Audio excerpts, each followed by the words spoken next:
10월 21일 목요일 저녁 기도회에 또 믿음으로 참석하신 우리 성도 여러분들을 예수 그리스도 이름으로 축복하고 기도합니다.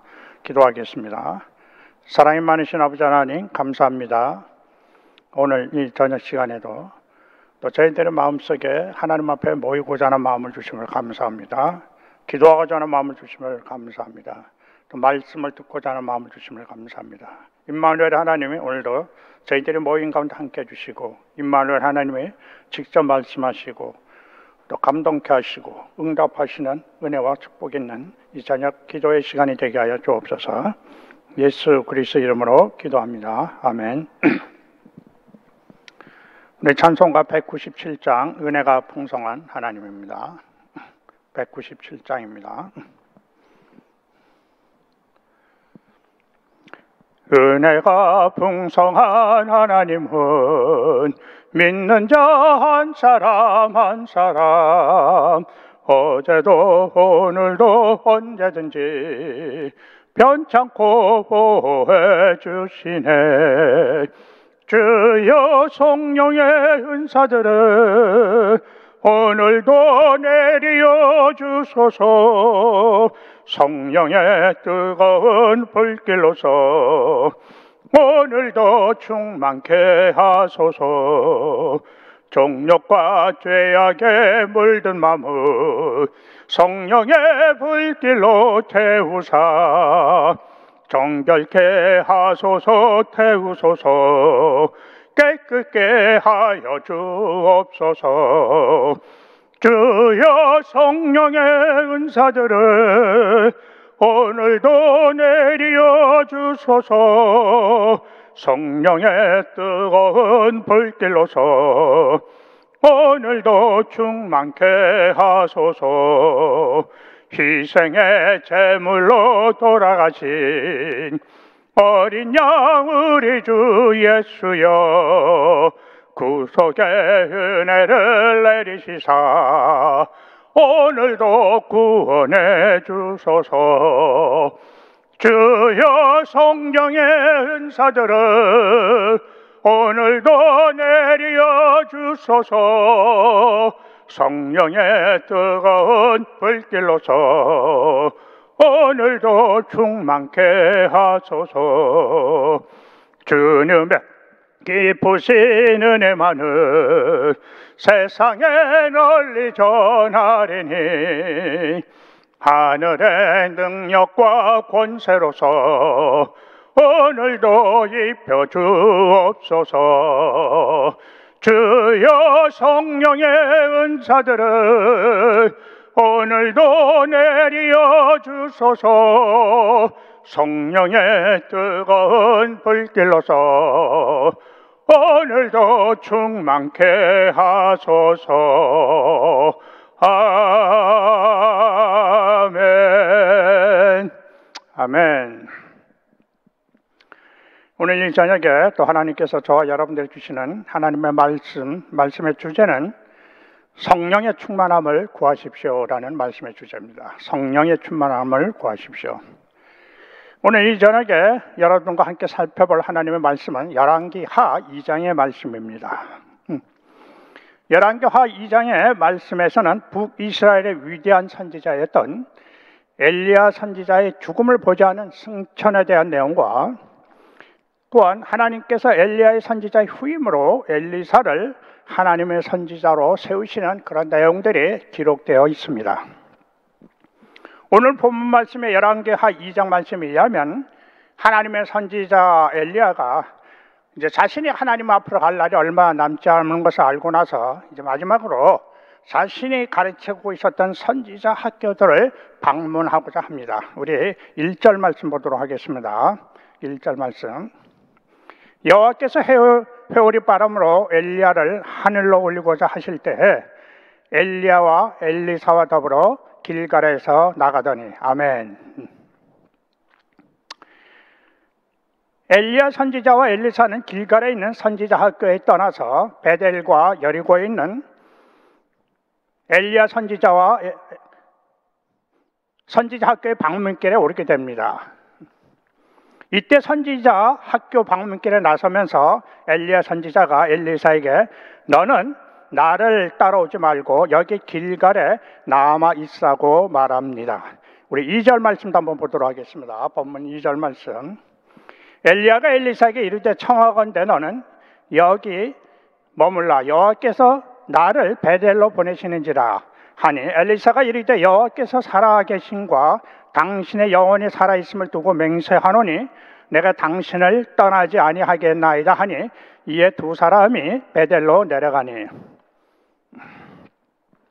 그러나 엘리사는 이제 엘리야 선지자의 요구를 단호히 거절하면서 여호와 하나님의 이름을 두고 맹세하면서 절대로 당신 곁을 떠나지 않겠다는 것입니다.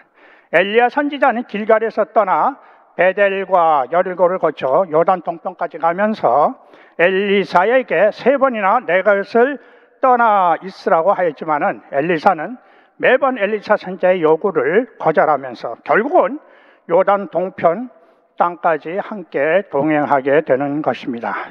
우리 오늘 하나님께 주신 본문 말씀이 열왕기하 2장 9절 10절 말씀입니다. 2절 9절 10절 말씀 한번 보도록 하겠습니다. 열왕기하 2장 9절 10절 앞절에 있는 말씀인데 제가 읽도록 하겠습니다. 건너매 엘리야가 엘리사에게 이르되 나를 내게서 데려감을 당하기 전에 내가 내게 어떻게 할지를 구하라. 엘리사가 이르되 당신의 성령이 하시는 역사가 갑절이나 내게 있게 하소서 하는지라. 이르되 내가 어려운 일을 구하는도다. 그러나 나를 내게서 데려가시는 것을 내가 보면 그 일이 내게 이루어지려니와 그렇지 아니하면 이루어지지 아니하리라 하고. 아멘. 오늘 본문 말씀에서 왜 엘리야 선지자가 왜 엘리사와 함께 동행하지 아니라고 했는지에 대해서는 정확한 근거의 말씀이 없습니다.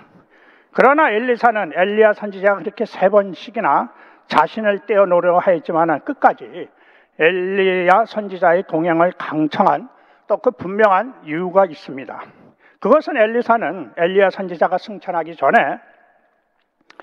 조금이라도 더 엘리사 선지자의 사역을 배우고 싶었던 마음도 있었고, 무엇보다도 엘리야 선지자 함께 동행하면서 보니까 하나님이 주신 이 선지자의 사명을 감당하기 위해서는 엘리야 선지자가 받았던 그 성령의 능력이 없이는 감당할 수가 없다는 것을 알았기 때문에, 그래서 이 엘리사는 엘리야 선지자로부터 성령님의 임재하심을 받기를 원했던 것입니다.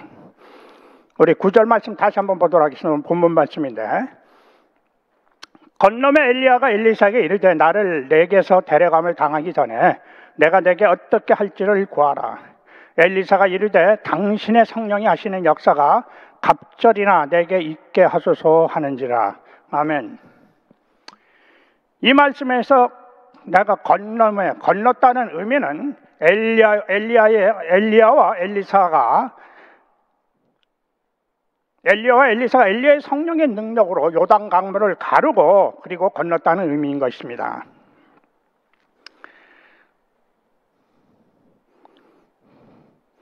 그리고 엘리야 선지자가 엘리사에게 말씀하십니다. 내가 하늘로 올라가기 전에 너에게 무엇을 하기 주기를 원하냐 하고 묻습니다.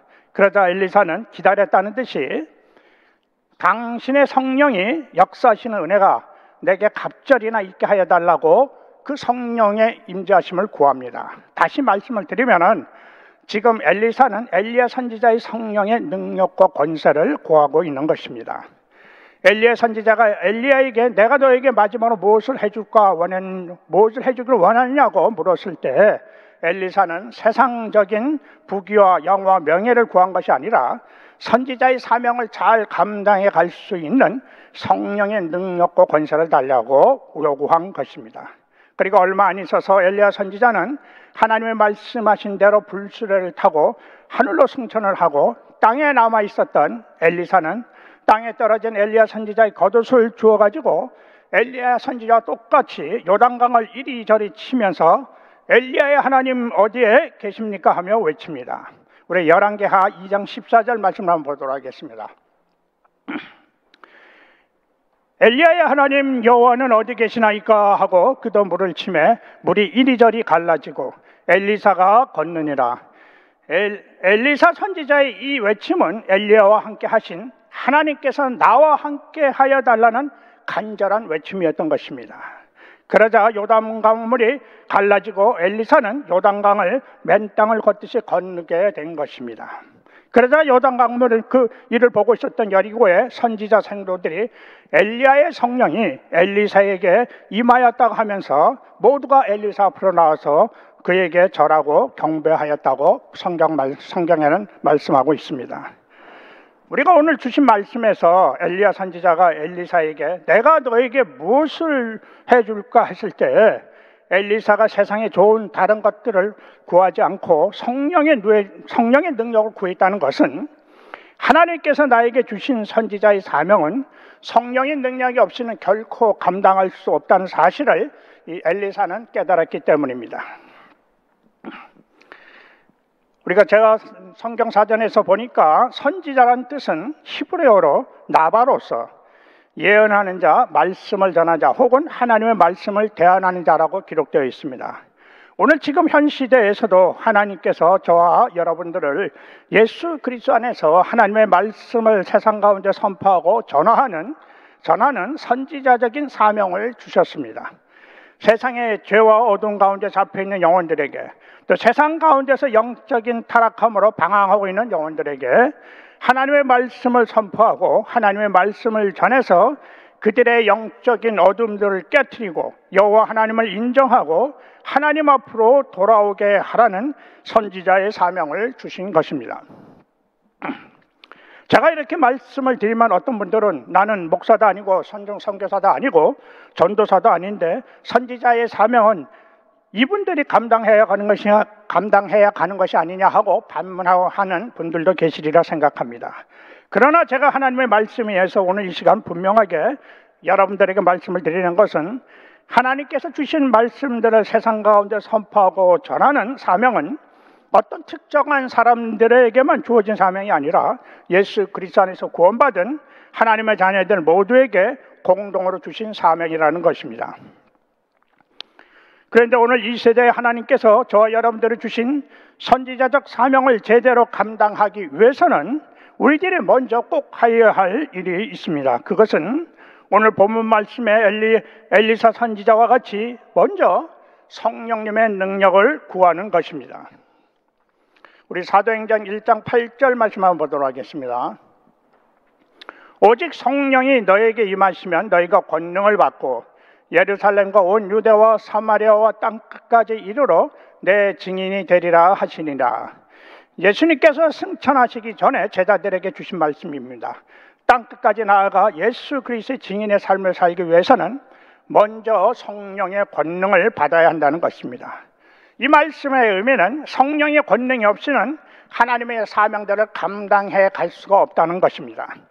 성령의 권능이란 하나님의 권세와 능력을 말하는 것입니다. 세상의 권세와 능력으로는 하나님이 주신 선지자적 사명을 감당해 갈 수가 없다는 것입니다. 우리 하나님의 교회 안에서도 나에게 주신 하나님의 그 사명들을 감당해 나아갈 적에 세상적인 권세와 능력으로서는 실패할 수밖에 없고, 그래서 하나님의 일을 한다면서도 교회 안에서 문제와 어려움만 생기게 되는 것입니다. 그래서 하나님의 주신 사명, 교회 안에서 하든지 아니면 밖에서든지 선지자적 사명을 감당하기 위해서는 필히 먼저 하늘나라의 권세와 능력을 받아야 한다는 것입니다. 우리 사도행전 1장 4절 말씀을 한번 보도록 하겠습니다. 사도와 함께 모이사 그들에게 분부하여 이르시되 예루살렘을 떠나지 말고 내게서 들은 바 아버지께서 약속하신 것을 기다리라. 이 말씀도 예수님께서 승천하시기 전에 제자들에게 하신 말씀입니다. 너희는 예루살렘을 떠나지 말고 내가 너희들에게 약속하신 것을 기다리라는 것입니다. 예수님께서 약속하여 주신 성령의 역사하심을 기다리라는 것입니다. 이 말씀에서 기다리라는 뜻은 그냥 막연하게 기다리라는 뜻이 아니라 성령님이 임하시길 사모하면서 기도하면서 기다리라는 것입니다. 그리고 예수님께서는 제자들을 떠나 하늘로 승천을 하게 되십니다. 예수님이 승천하신 후 제자들은 예수님의 말씀을 따라서 마가의 다락방에 모여 성령님의 역사를 사모하면서 기도하며 기다립니다. 그러자 사도행전 2장 말씀에 오순절 성령님의 강림하시는 역사가 일어나게 되는 것입니다. 성령의 역사하심으로 그것에 모였던 모든 사람들이 성령의 권능을 받은 것입니다. 그리고 성령의 권능을 받은 그들이 제일 먼저 한 일이 무엇입니까? 세상 밖으로 나가서 하나님의 말씀을 선포하고 전한 것이었습니다. 우리 사도행전 2장 14절 말씀도 한번 보도록 하겠습니다. 베드로와 열한 소리가 함께 서서 소리를 높이며 이르되 유대인들과 예루살렘에 사는 모든 사람들아, 이 일을 너에게 알게 하신 것을 내 말에 귀를 기울이라. 아멘. 성령의 권능을 받은 베드로와 열한 사도가 온 예루살렘과 유대에 담대하게 외친 것입니다. 하나님께서 너에게 주시는 말씀들을 들으라는 것입니다. 그러자 어떤 일들이 일어났다고 하였습니까? 예루살렘에서 하루에 3,000명씩 회개하고 하나님 앞으로 돌아오는 은혜의 역사가 일어났다고 성경에는 기록하고 있습니다. 바로 이 모습이 성령의 능력의 역사인 것입니다. 오늘날 하나님의 교회들이 왜 부흥이 안 되고 영적으로 침체 상태로 빠져갑니까? 성령의 능력이 안 나타나기 때문입니다. 제가 중국에서 사역할 때 중국 사천성에 있는 어느 형제님의 초청을 받아서 그 지역을 방문한 적이 있습니다. 당시 기차로 3일간 가고 버스로 16시간 타고 가고 제가 태어나서 가장 먼 곳으로 간 것 같습니다. 그리고 그곳에 도착해서 보니까 중국 사천성 산속에 있는 인구 약 20만 명 정도 되는 조그만 마을이었습니다. 그곳에 왕시성을 가진 형제가 저희들을 초청한 것입니다. 저희들을 초청한 이유는 그 지역의 가정교회 지도자들을 말씀으로 훈련해 달라는 것이었습니다. 그리고 저희들이 그곳에 도착해서 그 왕 형제의 간증을 듣게 되었습니다. 이 왕 형제 부부는 원래 중국 안희성이라는 곳에서 중학교 선생을 하시던 분들이었습니다. 그런데 이 왕 형제가 어느 날 꿈속에서 예수님을 만나고 나서 복음 전파에 대한 사명을 받게 된 것입니다. 그래서 이 왕 선생 부부는 그 선생직을 사임하고 그리고 1986년도에 그 안희성, 자기 고향인 안희성을 떠나서 이곳 사천성 마을에 들어와 전도를 하기 시작한 것입니다. 저희들이 그것을 방문했을 때가 2003년도이니까 그 왕 형제 부부가 그 지역에서 전도 사역을 시작한 지 17년 정도 된 것입니다. 그런데 놀라운 것은 채 20년이 안 된 시간 속에서 그 부부가 그것에 복음을 전하기 시작하면서 약 3만 명에서 4만 명 가까운 사람들이 복음을 듣고 예수님을 믿기 시작했다는 것입니다. 인구 20만 명의 조그만 마을에서 3만 명, 4만 명의 예수 믿는 사람들이 일어났다는 것, 얼마나 놀라운 성령님의 역사입니까? 그 왕형제 말씀에 의하면은 성령의 역사심이 얼마나 강했던지 하루에 수백 명씩 예수님을 믿겠다고 회개하고 돌아온 역사가 있었다고 하였습니다. 또한 성령의 역사심으로 귀신들이 떠나가고 많은 육신의 질병들이 치유받고 회복되는 놀라운 그 성령님의 역사심도 나타났다고 하였습니다.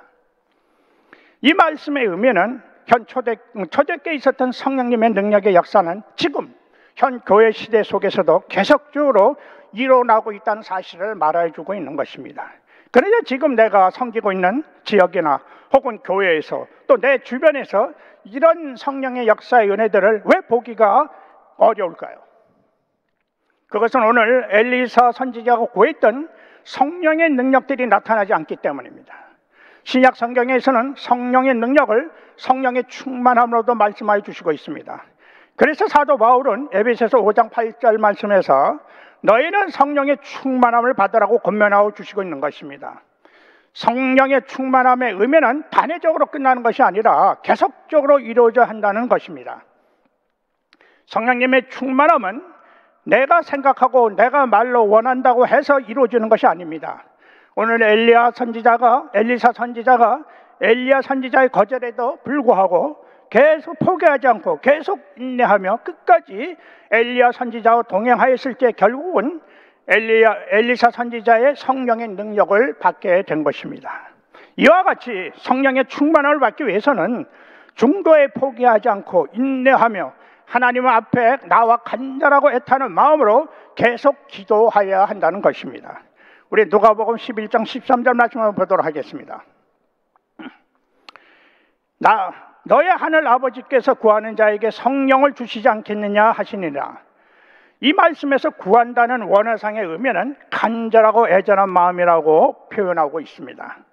예수님의 말씀입니다. 하나님 앞에서 간절하고 애타는 심정으로 기도할 때 하나님께서 너희들에게 성령을 주시지 않겠느냐 하는 말씀인 것입니다. 여러분들은 지금 신앙생활을 하시면서 얼마나 많은 시간들을 간절하고 애타는 마음으로 심정으로 성령의 충만함을 위해서 기도하신 적이 있습니까? 우리 누가복음 11장 9절 말씀에서 예수님께서 계속적으로 말씀하십니다. 우리 11장 9절 말씀 한번 보도록 하겠습니다. 내가 또 너희에게 이르노니 구하라 그러면 너희에게 주실 것이요 찾으라 그러면 찾아낼 것이요 문을 두드리라 그러면 너희에게 열릴 것이니. 우리 모두가 성령의 충만한 능력의 삶을 살기 위해서는 계속적으로 구하고 찾고 두드리는 은혜의 삶을 살아야 한다는 것입니다. 혹 이 시간 이후에 혹시 여러분들 중에서 꿈에서나 혹은 하나님의 말씀을 읽으면서 하나님의 말씀에 감동하심으로 오늘 엘리사 선지자와 같이 내가 너에게 무엇을 해줄까 하는 성령님의 음성을 들으신다면 지체 마시고 엘리야 선지자와 같이 나에게 성령의 능력을 갑절이나 주옵소서 구하시는 은혜가 있으시기를 축복합니다. 성령의 충만하심이 없이는 우리 모두는 하나님이 주신 이 땅의 사명을 제대로 감당할 수 없기 때문입니다. 우리 마지막으로 갈라디아서 5장 16절 말씀 한번 보도록 하겠습니다. 내가 이르노니 너희는 성령을 따라 행하라. 그리하면 육체의 욕심을 이루지 아니하리라. 사도 바울의 권면의 말씀입니다. 성령의 충만함으로 산다는 것은 나의 모든 육체의 욕심을 다 십자가에 못 박고 성령님의 인도하심과 뜻에 따라 믿음으로 순종의 삶을 살아가는 것을 말하는 것입니다. 우리 모두의 신앙이상과 모습들이 항상 성령으로 충만해서 이 암울하고 죄악으로 어두워진 이 세상을 하나님의 말씀의 능력으로 변화시켜 나가는 선지자적인 사명자로서의 삶들이 되시기를 예수 그리스도의 이름으로 오늘 이 저녁에 축복합니다. 아멘. 오늘 하나님의 주신 말씀들을 생각하면서 우리 함께 기도하도록 하겠습니다. 하나님 아버지, 오늘 이 시간 나에게 성령의 충만함을 주옵소서. 이를 위해서 간절하고 애타는 마음으로 쉬지 않고 기도하게 하옵소서. 두 번째로 하나님의 주시는 성령의 충만함으로 이 암울하고 영적으로 어두워진 세상 가운데 하나님의 말씀을 전하는 그리스도 예수의 사랑을 전하는 선지자적인 믿음의 삶을 살게 하옵소서. 세 번째로 하나님 아버지, 성령의 충만한 믿음으로 나의 가정과 나의 교회와 나의 믿음의 삶 가운데 초대교와 같은 성령님의 강한 임재하심이 나타나게 하여 주옵소서. 우리 세 가지 기도 제목을 놓고 우리 함께 마음을 모아서 기도하도록 하겠습니다. 사랑의 아버지 하나님, 감사합니다. 오늘도 하나님께서 열왕기하 2장의 말씀을 통해서 엘리사 선지자가 하나님 앞에 하나님의 성령의 임하심을 원하고 구했던 것처럼 우리들의 마음속에도 이 암울하고 어두워진 세상 가운데서 성령의 능력이 없으시는 우리가 하나님이 주신 선지자적 사명을 감당해 갈 수가 없음을 알고 우리 엘리사 선지자와 같이 간절하고 애타는 마음을 가지고 하나님 앞에 나와서 쉬지 않고 기도하면서 성령님의 충만함을 위해서 기도할 수 있는 우리들의 모습들이 되게 하여 주시옵소서. 그리고 또한 하나님, 우리가 성령의 충만함으로 통해서 이미 세상의 죄악으로 가득하고 그 영적으로 어두워진 이 암울하고 아버지 하나님 답답한 이 세상 가운데 우리가 선지자적 사명을 가지고 나아가서 하나님의 말씀을 전하고 그리스도 예수의 사랑을 전하면서 이 어두워진 세상들을 영적으로 답답한 이 세상들을 말씀으로 깨우고 그리스도 사랑으로 품어주고 기도해주면서 빛의 사명을 감당해 나갈 수 있는 우리 선지자적 사명의 삶을 살아갈 수 있는 우리 모든 성도들이 될 수 있도록 주님 축복해 주시옵소서. 또 아버지 하나님, 우리가 기도하면서 하나님의 성령의 충만한 은혜를 받아서 그 성령님의 충만한 은혜의 삶을 통해서 그리스도 안에서 나의 가정과 나의 교회와 나의 믿음의 삶이 초대교회 같이 영적인 거듭남이 있게 해주시고, 영적으로 아버지 하나님 앞에 다시 한번 성령님의 강한 임재하심을 느끼고 살아갈 수 있는 은혜가 있게 하여 주시옵소서. 그래서 아버지 하나님 성령의 충만함을 통해서 내 자신이 먼저 변화받는 은혜가 있게 하여 주옵소서. 나의 가정이 변화받는 은혜가 있게 해주시고, 내가 섬기고 있는 교회가 변화받는 은혜가 있게 하여 주시옵소서. 아버지 하나님, 오늘 이 시간 우리가 마음을 모아서 간절하고 애타는 마음으로 주님 앞에 기도합니다. 성령의 충만함을 주옵소서. 저희들의 마음속에 성령의 능력으로 충만케 하여 주옵소서. 이 예수님 오시기의 마지막 시대에 하나님이 주신 선지자적 사명 믿음으로 감당케 하여 주옵소서. 하나님이 주신 사명 성령이 없이는 감당해 나갈 수가 없음을 주님 앞에 고백합니다. 주여, 연약하고 부족한 저희들 불쌍해 보시고 오늘 이 시간 하늘문을 열어주시고, 성령님이 초대교회 같은 성령님이 강하게 임재하시는 충만하심이 저와 우리 오늘 말씀을 듣고 함께 기도하는 모든 주의 사랑하는 자녀들 가운데에게 임하게 하여 주시옵소서. 감사합니다. 예수 그리스도의 이름으로 기도합니다. 아멘.